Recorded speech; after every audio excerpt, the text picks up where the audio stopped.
نبی پاک صلی اللہ علیہ وسلم فرمایا الدنیا سجن المومن و جنت الکافر، یہ دنیا جو ہے نا، اس دنیا میں کافر بھی رہتا ہے، مومن بھی رہتا ہے، لیکن دونوں کی زندگی، لائف سٹائل وہ ایک نہیں ہو سکتا کبھی بھی، دونوں کی ترجیحات ایک نہیں ہو سکتی، دونوں کی تڑپ ایک نہیں ہو سکتی، دونوں کے منصوبے ایک نہیں ہو سکتے۔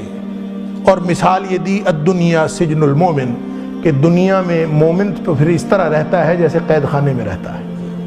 الدنیا سجن المومن، دنیا مومن کے لیے جیل ہے۔ وہ جنت الکافر، کافر اس کو ہمیشہ کی زندگی سمجھتا ہے، کافر اس کے لیے منصوبہ بندی اور طرح کی کرتا ہے، مومن اس کے لیے منصوبہ بندی اور طرح کی کرتا ہے۔ اور یہ جو جیل کی نبی پاک صلی اللہ علیہ وسلم نے مثال دی ہے نا، یہ بڑی ہی اتنی جامع اور کمپریہنسو مثال ہے کہ آپ اس کی تفصیلات کھولتے جائیں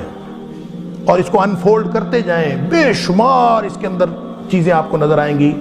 کہ جو شخص جیل میں ہو کبھی اس سے پوچھے نا، جو یا جس نے کبھی جیل دیکھی ہو، اللہ اکبر، اس سے پوچھے کہ جب آدمی جیل میں ہوتا ہے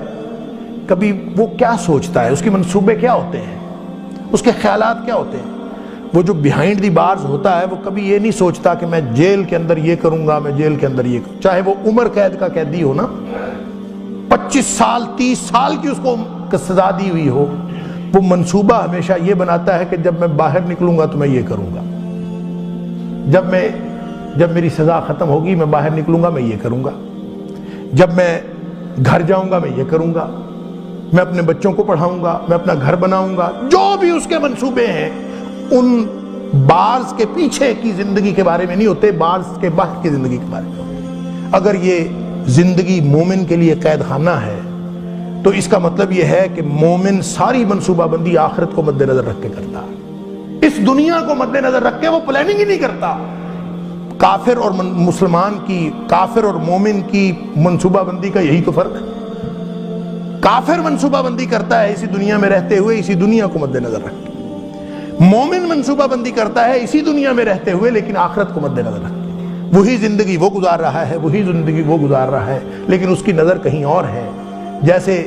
قیدی یہ سوچتا ہے کہ میں جیل سے باہر نکلوں گا تو پہلا قدم میرا کیسا ہوگا، میں پہلے قدم پہ باہر نکل کے کیا کروں گا۔ اگر ہم سوچتے ہیں اس دنیا کے قید خانے سے باہر نکلتے ہوئے جو پہلا قدم ہے، اگر اس کا خیال آتا ہے، اگر اس کے بارے میں منصوبہ بنتا ہے، اگر وہ ہماری منصوبہ بندیوں کا حصہ ہے تو پھر شکر کریں، ہمارا ایمان ہے، پھر شکر کرنا چاہیے، مقام شکر ہے، الحمدللہ ایمان سلامت ہے۔ اور اگر کبھی خیال ہی نہیں آیا